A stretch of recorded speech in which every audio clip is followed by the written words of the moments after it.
الحمد لله نحمده ونستعينه ونستغفره ونؤمن به ونتوكل عليه ونعوذ بالله من شرور أنفسنا ومن سيئات أعمالنا من يهده الله فلا مضل له ومن يضلله فلا هادي له ونشهد أن لا إله إلا الله وحده لا شريك له ونشهد أن سيدنا وسندنا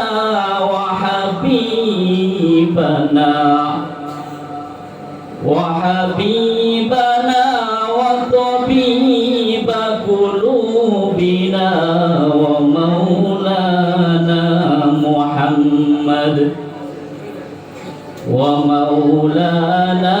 محمدا عبده ورسوله صلى الله تعالى عليه وعلى آله وأصحابه وبارك وسلم تسليما كثيرا أما بعد فأعوذ بالله من الشيطان الرجيم بسم الله الرحمن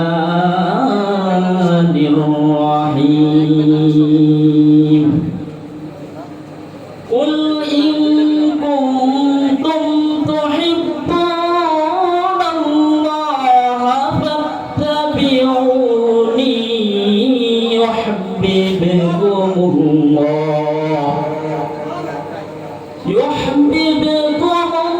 الله ويغفر لكم ذنوبكم والله غفور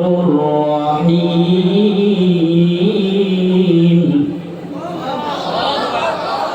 عن أنس رضي الله عنه قال قال رسول الله صلى الله عليه وسلم لا يؤمن أحدكم حتى أكون أحب إليه من والده وولده والناس أجمعين أو كما قال عليه الصلاة والسلام إن الله وملائكته يصلون على النبي يا أيها الذين آمنوا صلوا عليه وسلموا تسليما সকলে দরুদ ইব্রাহিম পড়ি আল্লাহুম্মা সাল্লি আলা মুহাম্মাদিন ওয়া আলা আলি মুহাম্মাদ কামা সাল্লাইতা আলা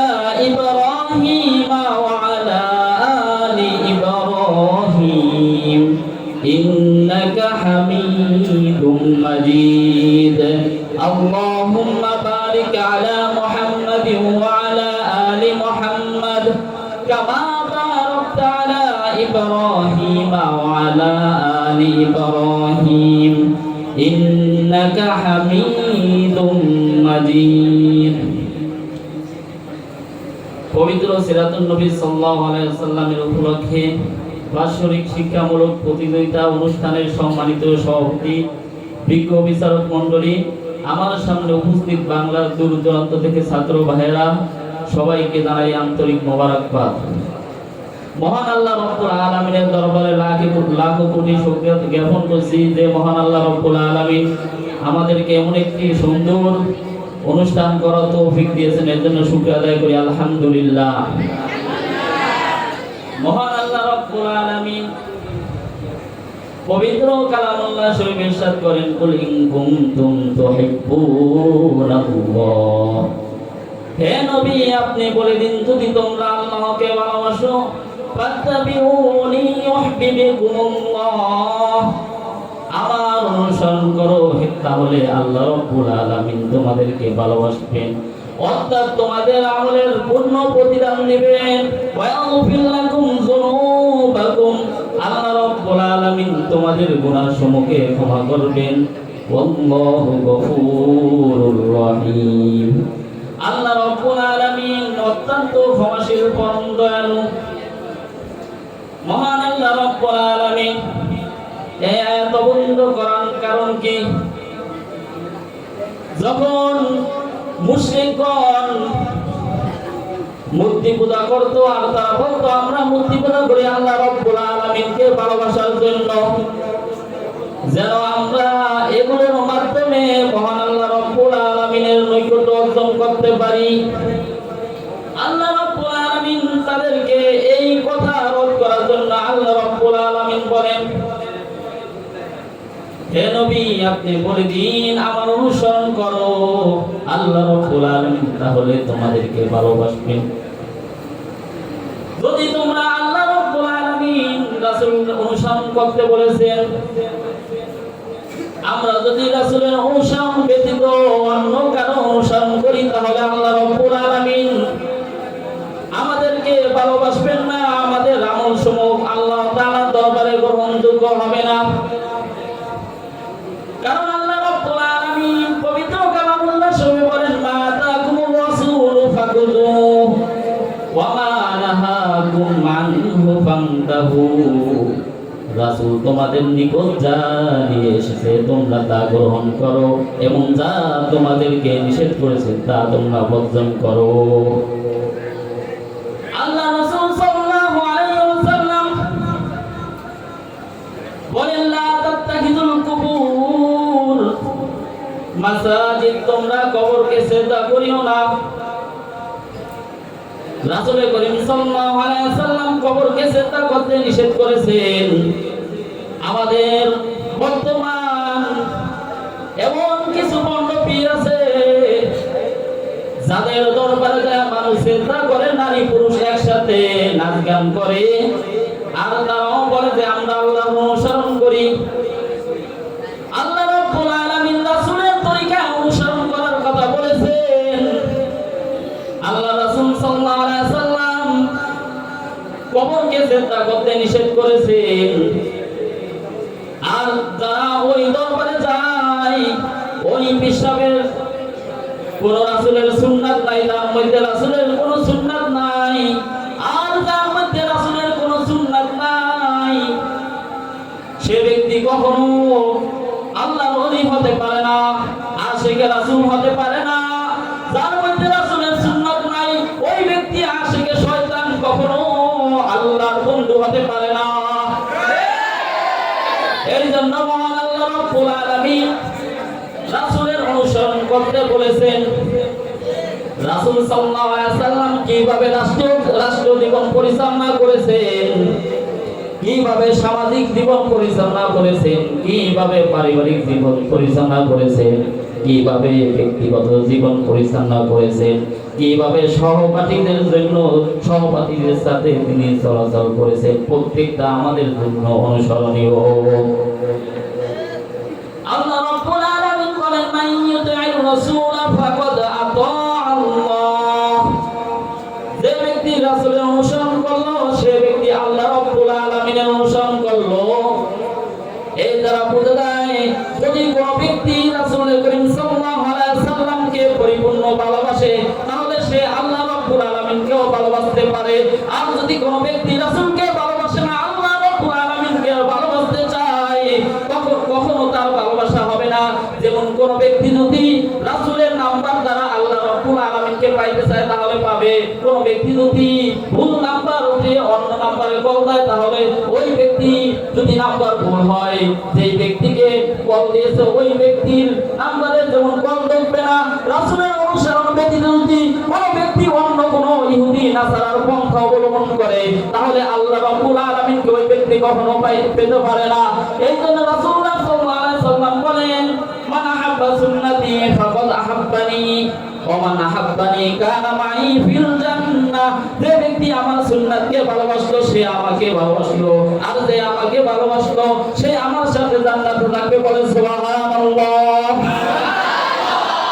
রাসূল করিম সাল্লাল্লাহু আলাইহি ওয়াসাল্লামকে অনুসরণ করব, রাসূলুল্লাহ সাল্লাল্লাহু আলাইহি ওয়াসাল্লামকে ভালোবাসবো, এটা আল্লাহ রাব্বুল আলামিন অসংখ্য আয়াতের মধ্যে বলেছেন, লাকাদ কানা লাকুম ফি রাসূলিল্লাহি উসওয়াতুন হাসানাহ। তোমাদের মধ্যে তোমাদের জন্য রয়েছে রাসূল করিম সাল্লাল্লাহু আলাইহি ওয়াসাল্লামের মধ্যে উত্তম আদর্শ। আল্লাহ রাব্বুল আলামিন সূরা তাওবার মধ্যে বলেন, কুল ইন কানা আবাউকুম ওয়া আবনাউকুম ওয়া ইখওয়ানুকুম ওয়া আযওয়াজুকুম ওয়া আশীরাতুকুম ওয়া আমওয়ালুন ইqtarabtumuha ওয়া তিজারাতুন তাখশাউনা কাসাদাহা ওয়া মাসাকিনু তারদাউনাহা আহাব্বা ইলাইকুম মিনাল্লাহি ওয়া রাসূলিহি আহাব্বা ইলাইকুম মিনাল্লাহি ওয়া রাসূলিহি ওয়া জিহাদিন ফি সাবিলিহি ফাতারাব্বাসু হাত্তা ইয়াতিয়াল্লাহু বিআমরিহি ওয়াল্লাহু লা ইয়াহদিল কওমাল ফাসিকিন। আল্লাহ রাব্বুল আলামিন বলেন, হে নবী আপনি বলে দিন, তোমাদের পিতামাতা এবং তোমাদের সন্তানাদি এবং তোমাদের ভাই বোন, তোমাদের স্ত্রী, তোমাদের বংশধর এবং তোমাদের সম্পত্তি যা তোমরা অর্জন করো এবং তোমাদের ব্যবসা বাণিজ্য যা তোমরা অর্জন করতে আশঙ্কা করো, লস খাওয়ার আশঙ্কা করো, এবং তোমরা যেই গৃহে বসবাস করো ওই বসবাসে যদি তোমরা সন্তুষ্ট থাকো, আনন্দিত থাকো, আল্লাহ এবং তার রাসূল এবং তার পথে জিহাদ করা থেকে অধিক এগুলোকে ভালোবাসো, তাহলে ফাতারাব্বাসু তোমরা অপেক্ষা করো হাত্তা ইয়াতিয়াল্লাহু বিআমরিহি, আল্লাহ রাব্বুল আলামিনের আদেশ আসা পর্যন্ত, অর্থাৎ আল্লাহ রাব্বুল আলামিনের গজব আসা পর্যন্ত। ওয়াল্লাহু লা ইয়াহদিল কওমাল ফাসিকিন, আল্লাহ রাব্বুল আলামিন কখনো পাপাচারী সম্প্রদায়কে সুপথ দেখান না।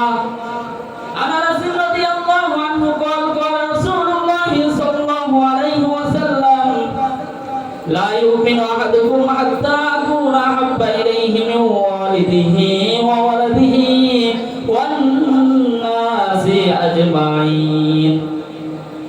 আনাস রাদিয়াল্লাহু আনহু থেকে বর্ণিত, তিনি বলেন, হুজুর সাল্লাল্লাহু আলাইহি ওয়াসাল্লাম বলেছেন, তোমাদের মধ্যে কেউ পরিপূর্ণ মুমিন হতে পারবে না যতক্ষণ পর্যন্ত আমি রাসূল তার পিতামাতা এবং তার সন্তান সন্ততি সমস্ত মানুষ থেকে যতক্ষণ পর্যন্ত আমি রাসূল তার কাছে প্রিয় হব ততক্ষণ পর্যন্ত পরিপূর্ণ মুমিন হতে পারবে না। এই আয়াত এবং এই হাদিস দ্বারা বোঝা যায় রাসূল করিম সাল্লাল্লাহু আলাইহি ওয়াসাল্লামকে কি পরিমাণ ভালোবাসতে হবে। রাসূলুল্লাহ সাল্লাল্লাহু আলাইহি ওয়াসাল্লামকে নিজের জীবন থেকে, সন্তান সন্ততি এবং সমস্ত ধন সম্পদ অর্থাৎ সমস্ত বস্তু থেকে রাসূল করিম সাল্লাল্লাহু আলাইহি ওয়াসাল্লামকে ভালোবাসতে হবে। সাহাবায়ে কেরাম রাদিয়াল্লাহু আনহু রাসূল করিম সাল্লাল্লাহু আলাইহি ওয়াসাল্লামকে কি পরিমাণ ভালোবেসেছেন, যার দৃষ্টান্ত পৃথিবীর বুকে কোনো ইতিহাস নেই। হুদায়বিয়ার সন্ধির সময় মক্কায় মুশরিকদের পক্ষ থেকে দূত হিসেবে আগমন করেছিলেন উরওয়া ইবনে মাসউদ সাকাফি। হুজুর সাল্লাল্লাহু আলাইহি ওয়াসাল্লামের দরবারে গিয়ে এমন দৃশ্য দেখলেন, তিনি কুরাইশদের নিকট এভাবে বর্ণনা করলেন, আমি বড় বড় বাদশাহের দরবারে গিয়েছি, হাবশায় গিয়েছি, আবিসিনিয়ার গিয়েছি, পারস্য সহ সকল বড় বড় পৃথিবীর বাদশাহের দরবারে গিয়েছি। রাসূল করিম সাল্লাল্লাহু আলাইহি ওয়াসাল্লামের দরবারে গিয়ে আমি এমন কিছু দেখেছি পৃথিবীর কোন বাদশাহের দরবারে দেখিনি। রাসূল করিম সাল্লাল্লাহু আলাইহি ওয়াসাল্লাম যখন তিনি থুতু ফেলতেন, তার অনুসারীরা অর্থাৎ সাহাবায়ে সাহাবায়ে কেরাম রাদিয়াল্লাহু আনহুম তারা কি করতেন? ওই থুতুকে হাতে নিয়ে তার শরীরে এবং চেহারায় মাখতো। রাসূল সাল্লাল্লাহু আলাইহি ওয়াসাল্লাম যখন ওযু করত আর এক ফোঁটা পানির জন্য সাহাবায়ে কেরাম প্রতিযোগিতা শুরু করে দিত। শুধু তাই নয়, রাসূল করিম সাল্লাল্লাহু আলাইহি ওয়াসাল্লাম যখন তাদের কোনো কাজের জন্য আদেশ করত, তার সাথে সাথে কার আগে কে পালন করব, কার আগে কে পালন করবে তার জন্য তারা প্রতিযোগিতা করত। রাসূল করিম সাল্লাল্লাহু আলাইহি ওয়াসাল্লামকে তারা কত মহব্বত করত। রাসূল করিম সাল্লাল্লাহু আলাইহি ওয়াসাল্লামের সামনে তারা কখনো উঁচু স্বরে কথা বলতো না। রাসূল করিম সাল্লাল্লাহু আলাইহি ওয়াসাল্লাম তার সামনে তারা তার দিকে কখনো পরিপূর্ণ দৃষ্টিতে তাকাতেন না, না জানি রাসূলের সাথে বেয়াদবি হয়ে যায়। তারা রাসূল করিম সাল্লাল্লাহু আলাইহি ওয়াসাল্লামকে জীবনের চেয়ে বেশি ভালোবেসেছেন। ওদের যুদ্ধে যখন রাসূল করিম সাল্লাল্লাহু আলাইহি ওয়াসাল্লাম তাকে চতুর্দিক থেকে কাফেররা আক্রমণ করতে শুরু করে দেয়, রাসূল করিম সাল্লাল্লাহু আলাইহি ওয়াসাল্লাম আবু দুজানা রাদিয়াল্লাহু আনহু রাসূল সাল্লাল্লাহু আলাইহি ওয়াসাল্লামকে কাফেরের দিকে পিঠ দিয়ে এবং হুজুর সাল্লাল্লাহু আলাইহি ওয়াসাল্লামকে সামনে আপনি রাখলেন যাতে করে হুজুর সাল্লাল্লাহু আলাইহি ওয়াসাল্লামের সাথে কোনো বেয়াদবি না হয়। এর জন্য রাসূল করিম সাল্লাল্লাহু আলাইহি ওয়াসাল্লামকে সামনের দিকে রাখলেন যাতে হুজুর সাল্লাল্লাহু আলাইহি ওয়াসাল্লামের সাথে বেয়াদবি না হয়। ওই কঠিন মুহূর্তে, এত কঠিন মুহূর্তে হুজুর সাল্লাল্লাহু আলাইহি ওয়াসাল্লামকে তারা কি পরিমাণ সম্মান করেছে। আমাদেরকে হুজুর সাল্লাল্লাহু আলাইহি ওয়াসাল্লামের প্রত্যেকটা কাজ অনুসরণীয়। এই জন্য আমরা রাসূল করিম সাল্লাল্লাহু আলাইহি ওয়াসাল্লামকে যে আদেশ করেছেন রাসূলুল্লাহ সাল্লাল্লাহু আলাইহি ওয়াসাল্লাম আমাদেরকে প্রত্যেকটা কাজ রাসূল সাল্লাল্লাহু আলাইহি ওয়াসাল্লামের আদেশ অনুযায়ী করতে হবে। আল্লাহ রাব্বুল আলামিন আমাদের সকলকে রাসূল করিম সাল্লাল্লাহু আলাইহি ওয়াসাল্লামের অনুসরণ করার তৌফিক দান করুন। ওয়া আখিরু দাওয়ানা আলহামদুলিল্লাহি রাব্বিল আলামিন।